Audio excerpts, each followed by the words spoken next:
Je crois à la Sainte Église catholique.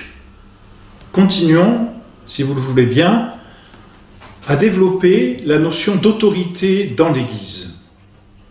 Nous avons parlé la dernière fois de la constitution de l'Église qui repose sur un double pouvoir, pouvoir d'ordre, pouvoir de juridiction. Et cette constitution fait que le pape, seul a l'autorité, et les évêques ont une véritable autorité dans l'Église, mais en dépendance du pape. Comment s'exerce ou quelle est l'autorité qui est dévolue au pape? Autrement dit, quelle est la fonction du pape? Qu'est-ce que c'est qu'être chef de l'Église catholique? Redisons-le, à défaut de nous répéter, il y a une triple autorité qui a été donnée aux apôtres en raison d'une triple mission: autorité doctrinale, autorité sacerdotale, autorité gouvernementale, enseigner, sanctifier et, en dépendance de ces deux-là, gouverner. Cette autorité vient de Dieu, de notre Seigneur directement, et finalement, là encore, cette autorité n'est que la continuation de notre Seigneur. Notre Seigneur a enseigné, il est le docteur par excellence, et on le voit à l'âge de 12 ans au temple en train d'enseigner, il est le docteur par excellence. Mieux encore, notre Seigneur est la vérité, c'est la vérité. La deuxième personne de la Sainte Trinité, notre Seigneur Jésus-Christ, Dieu, le Fils, c'est la vérité, le Verbe, la parole de Dieu. Donc on peut même dire notre Seigneur est avant tout vérité, doctrine, docteur. Notre Seigneur est donc venu pour enseigner. Notre Seigneur est véritable pontife.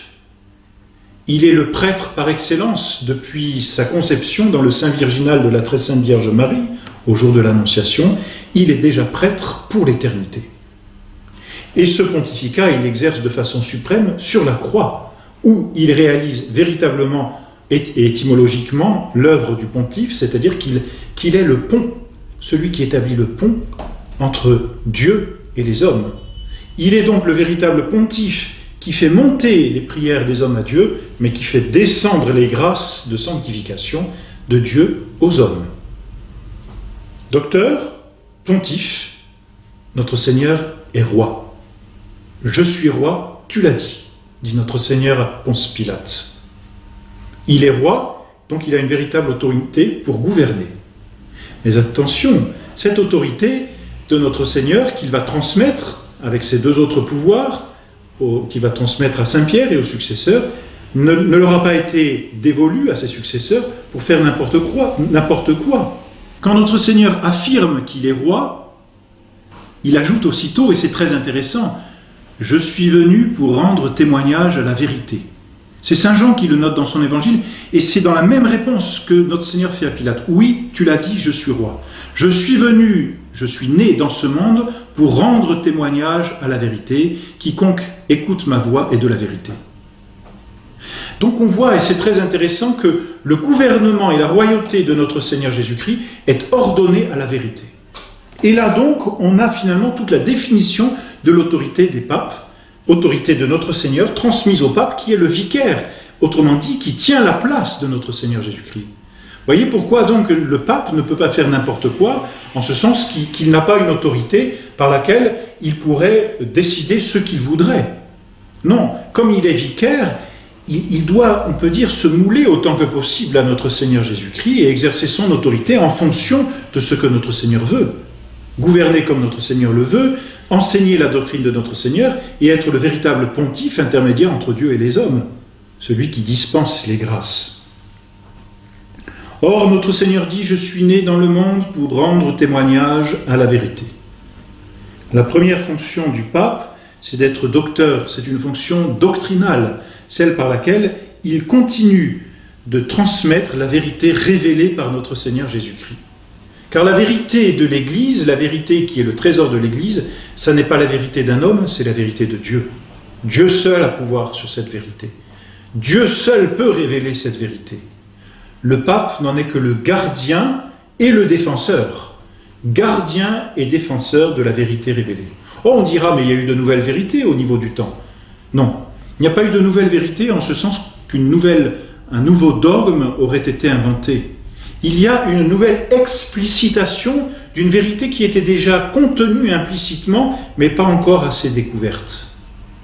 Il y a une explicitation de la vérité, mais il n'y a pas l'invention d'une nouvelle vérité, comme la création d'une nouvelle vérité ou d'une nouvelle loi. Il y a une explicitation, c'est-à-dire une exposition de la vérité toujours plus claire, toujours plus apparente. On révèle ce qui était caché, mais ce qui est contenu dans la révélation déjà.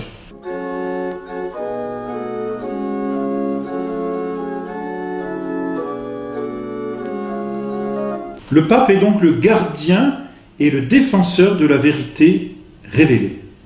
C'est pour cela, et uniquement pour cela, qu'a été donné au pape ce charisme de l'infaillibilité.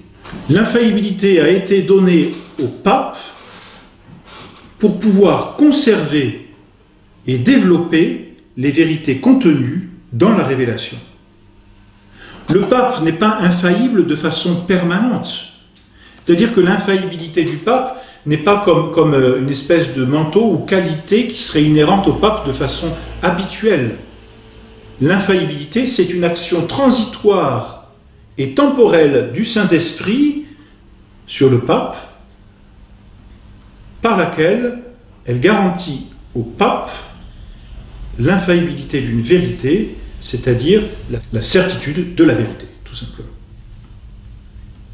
Cette infaillibilité porte sur des objets de foi, de morale, et n'est donnée au pape que dans ce but, d'imposer à tous les chrétiens du monde entier une vérité comme étant révélée, c'est-à-dire comme étant contenue dans la révélation de notre Seigneur Jésus-Christ.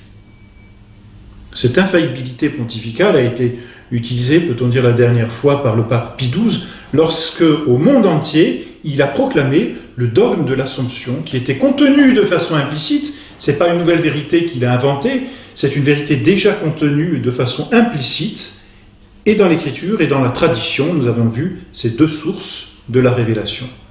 Et s'appuyant sur les Écritures, s'appuyant sur la tradition, le pape Pie XII a mis en valeur, si l'on peut dire, il a comme soulevé cette vérité déjà contenue dans le dépôt révélé pour la manifester au monde par son infaillibilité. Action du Saint-Esprit transitoire sur le pape qui garantit la certitude d'une vérité comme révélée par Dieu et contenue dans la révélation de notre Seigneur Jésus-Christ, laquelle révélation est close, c'est-à-dire terminée, à la mort du dernier apôtre, Saint Jean. Voilà pour la première fonction du pape, fonction doctrinale, par laquelle il se fait le docteur et en même temps la lumière du monde qui vient éclairer les hommes à la suite de notre Seigneur. Lumière de lumière, comme nous disons, lumen des luminés, lumière de lumière.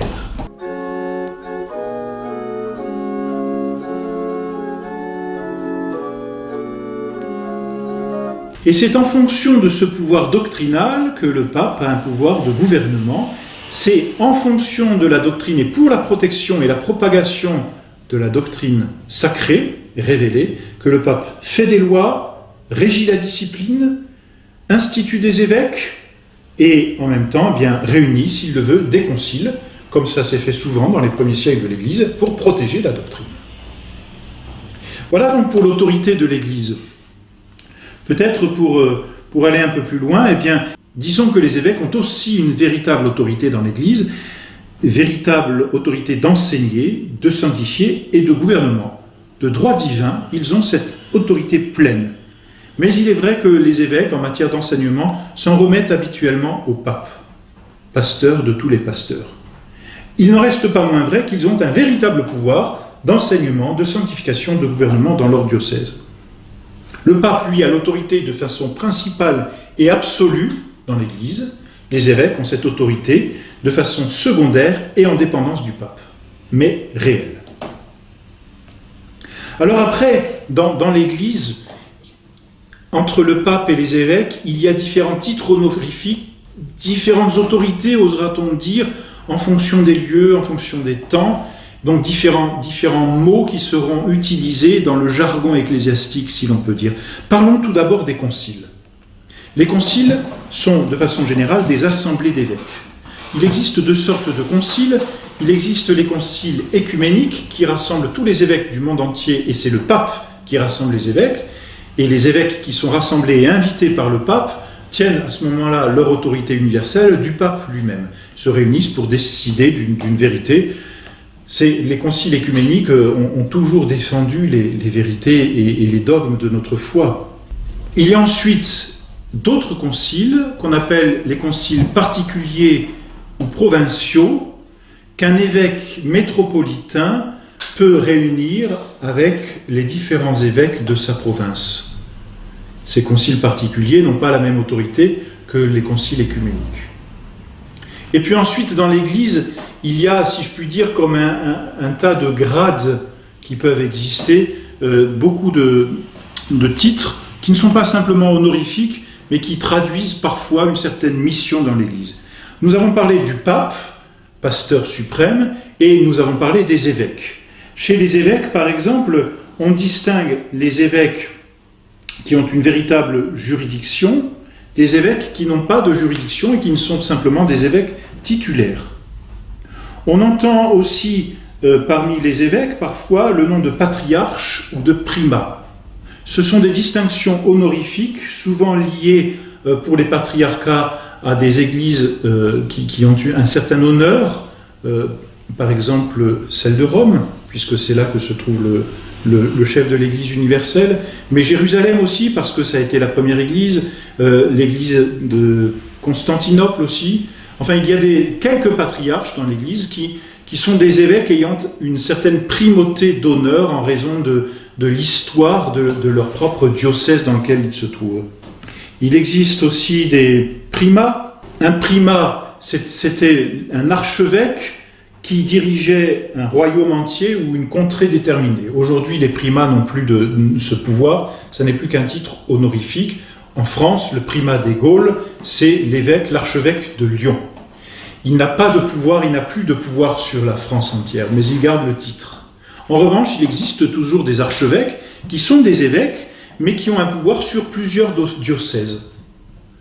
Alors voilà, dans l'Église, il y a une quantité de titres honorifiques qui sont donnés en fonction des missions, en fonction des territoires. Bon, cela ne change rien à la constitution de l'Église.